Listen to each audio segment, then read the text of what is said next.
In a country where the sun is only a guest during the short summer, I spent my early years. My mom and dad called this country the far north. They strictly forbade me from going outside alone, fearing I would turn into a little snowman with a carrot for a nose. And I believed them. Every time I went outside, my nose would instantly become icy. I felt like it was about to fall off. I loved my nose and didn't want it replaced by a carrot. For 9 months of the year, it was a cold night, and then summer would come, and the sun almost never left the sky. Its rays would penetrate my window, preventing me from falling asleep, but I still loved this time for its rare warmth and light. In the summer, people were more often outside. I saw the neighbors' children playing on the street, but they never invited me because they all had brothers or sisters they were used to playing with. Sometimes I mustered up the courage to approach them myself to play. They didn't mind, but they were indifferent to me. Soon the sun would disappear from the sky again, and the dark, deserted winter would return to rule the world. I, as always, sat by the stove and played with my favorite doll, waiting for my parents. I, of course, loved my doll very much, but I still wanted a brother or sister. After all, my doll couldn't talk. And then, I suddenly saw an incredible magical glow in the window. The sky lit up with countless glowing colors.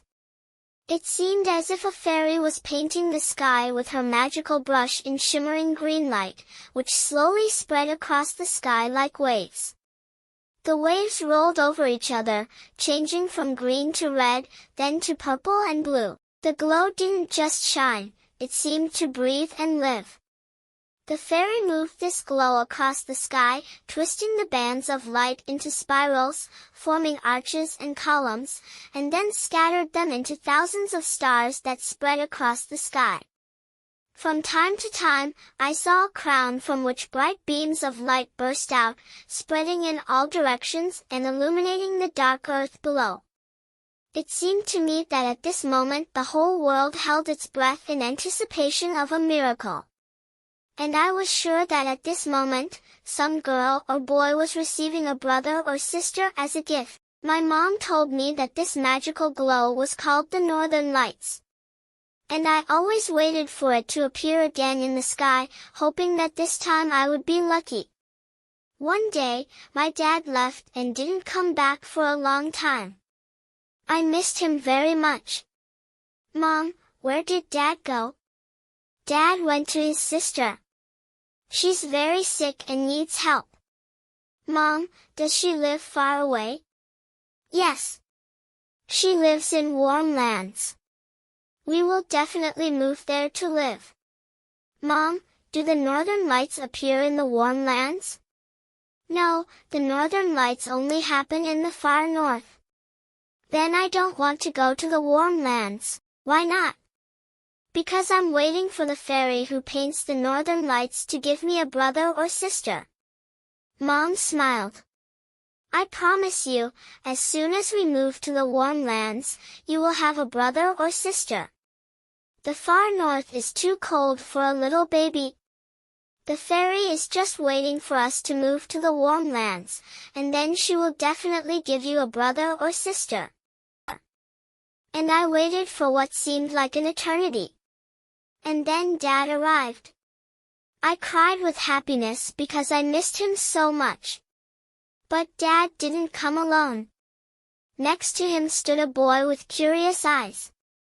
Dad said this was my cousin Vladislav. He was 4 years older than me, and I felt very shy around him, not leaving Mom's side. Hi, sister, Vladislav said, smiling and approaching me. My heart skipped a beat. He called me sister. Thank you, fairy. I thought, now our family was just like all the others, and I was very proud and immensely happy. Vladislav quickly made friends with the neighboring children, and soon he had friends. He always took me with him outside, and the kids who used to ignore me started talking to me. Vladislav took care of me like I was the most precious treasure, and I felt safe and happy around him. In the morning, Vladislav would go to school, and I would stay home, waiting for his return. I felt like a princess locked behind 10 locks in the Tower of Loneliness, but I knew I would soon be rescued. And I wasn't wrong. My faithful knight came to me every day, unlocked all the locks, and took me on his exciting magical adventures. I was very happy when Vladislav returned home. He always went outside either to play with other kids or help the adult neighbors, and he never left me alone. Our neighbor had a horse that lived in his house because it was too cold to keep it outside. The neighbor also loved fishing in the Inya River, which flowed nearby. In the far north, fishing was not easy.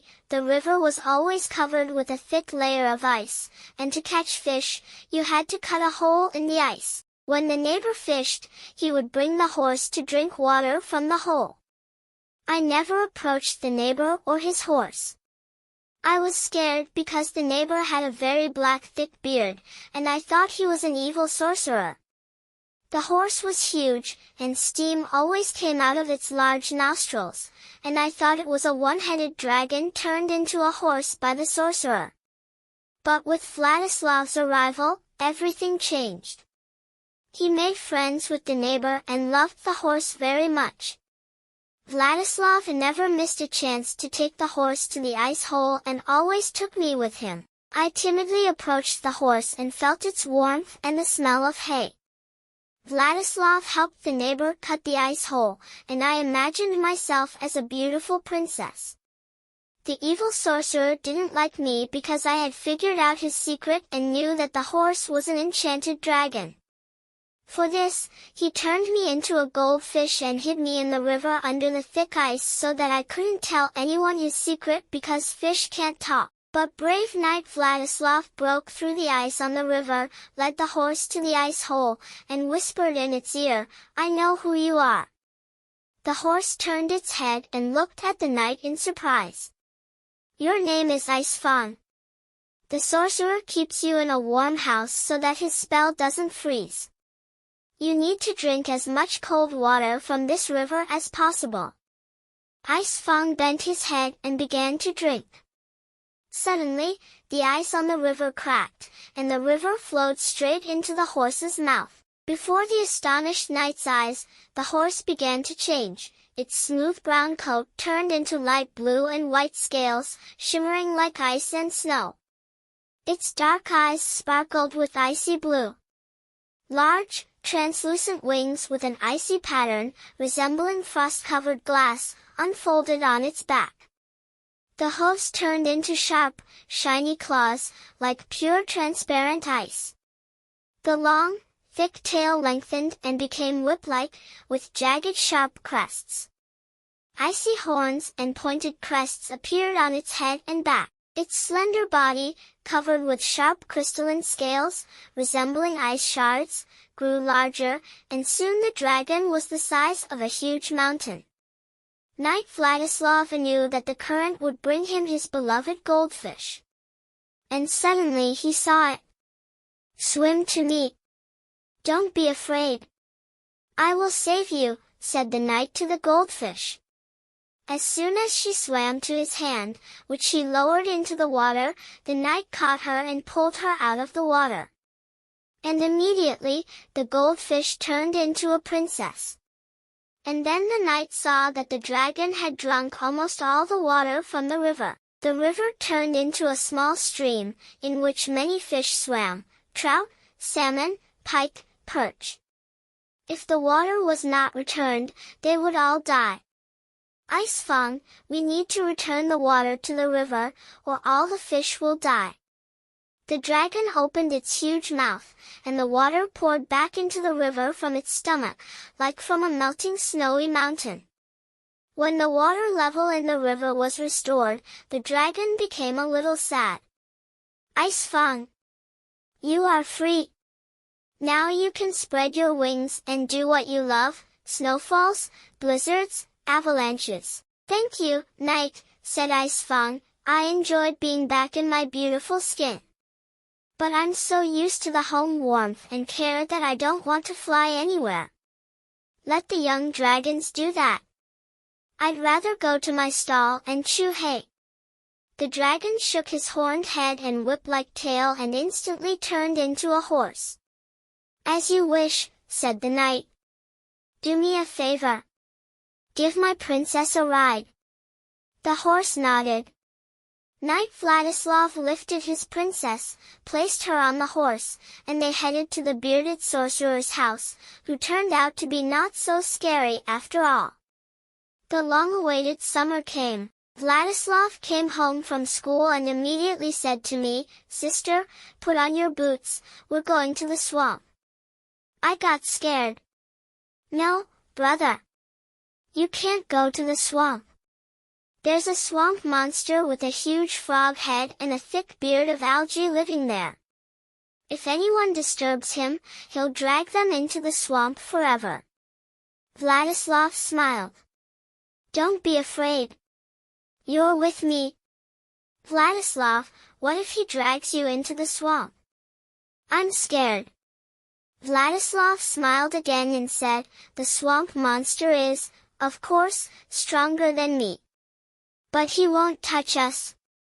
He doesn't harm good people, he guards his domain from those who do improper things in the swamp. If we behave well, he won't touch us and might even help if needed." "What will we do?" I asked. "We'll pick cranberries and blueberries. These are the berries that grow there. Our friends are going, and they've invited us to join. They know where the berries grow and how to get there safely. They go to the swamp every year, and the swamp monster has never harmed them because they are good kids. And we went to the swamp to pick berries." Vladislav told me that the dark berry, called blueberry, could be eaten right off the bush, and from the red berry, cranberry, you could make delicious jam. There were many berries in the swamp, and there were enough for everyone. I didn't pick that many because the blueberries were so tasty that I kept eating them and even forgot about the swamp monster. When the kids were ready to leave, I got upset because I had picked very few berries. But Vladislav gave me his basket filled to the brim with berries. And I imagined that I was a princess. My faithful knight had gone to the swamp for magical berries that cure all diseases. The swamp monster didn't mind when they picked ordinary berries, but he wouldn't let anyone pick magical berries, and he decided to drag the knight into the swamp. The swamp monster bulged his eyes so that they were on the water's surface so no one would notice him. As soon as he saw the knight, he launched his magical algae beard to entangle the knight's legs and arms. But the knight was ready. He drew his sword and started cutting the magical beard. He chopped it into tiny pieces, leaving only wet mush from the swamp monster's beard. Then the knight filled the basket with magical berries and returned to his princess. He laid his trophies at her feet, and she rewarded him with a grateful smile. We brought the berries home and made jam together with Mom. It turned out especially delicious because we made it all together. It seemed to me that Vladislav had always lived with us. But one day, Dad packed his things and told us that his mom had recovered and wanted her son to return to her. She missed him very much. I didn't want Vladislav to leave and cried. "Don't cry," he comforted me. "Sooner or later, we'll be together again." "What does sooner or later mean?" I asked again. "It's when you really want to do something, but you can't do it yet. But you don't give up and try again and again. And suddenly, everything turns out the way you wanted. You just have to wait, strive, and believe." My dad and Vladislav left, and I stayed home, sitting by the warm stove, hugging my favorite doll, feeling sad. I wanted to believe and not give up, but sooner or later seemed like an eternity. I missed Vladislav even more than Dad. and I felt like a princess whose knight had gone on a long and dangerous journey from which she would return, sooner or later. When Dad came home alone, I cried not from joy, like last time, but from longing for Vladislav. "Dad, will Vladislav ever come back to us?" I asked hopefully. "Daughter, Vladislav won't come back, but we will definitely go to him," Dad answered. I didn't know how long I would have to wait and kept waiting. I no longer felt like a princess. Summer passed, and winter came. The northern lights once again decorated the sky. "When will you give me a little brother or sister who will never leave me?" I asked, looking at it. Suddenly, the northern lights shone with white and blue colors, as if sending me a pleasant message. In the evening, Mom and Dad came home in an unusually cheerful mood. They were smiling. Mom hugged me, sat me on her lap, kissed me, and said, "Daughter, today I found out that you will soon have a little brother or sister." I cried with happiness. "Why are you crying?" Mom asked in surprise. "Because I am happy," I replied, wiping away my tears. "Mom, what does soon mean?" "Soon is when my belly grows and becomes this big," Mom said, showing with her hands how big her belly would be in 5 months. Then Mom unbuttoned her dress and showed her belly, which was indeed larger than usual. "Here, your little brother or sister is growing. Right now, they are very small, like a little mouse. And when they grow bigger and it becomes cramped in my belly, they will come into the world, and you will meet them." "Mommy, but you said that little children can't live in the far north because it's very cold here. By that time, your dad and I will have saved enough money, and we will move to warmer places." Not much time passed. Mom's belly grew very big. I liked touching it and feeling the baby kicking with their legs and arms. Then the day came when Mom and Dad packed all our things, and we left our village. We traveled first by sled, then by ship, then by train, and finally by plane. When the plane landed, we were greeted by warmth and light. "Sister!" I heard a familiar voice. Vladislav ran up to me and hugged me tightly. Well, here we are together again. A few days later, my mom gave birth to a little boy. At last, I had my very own little brother.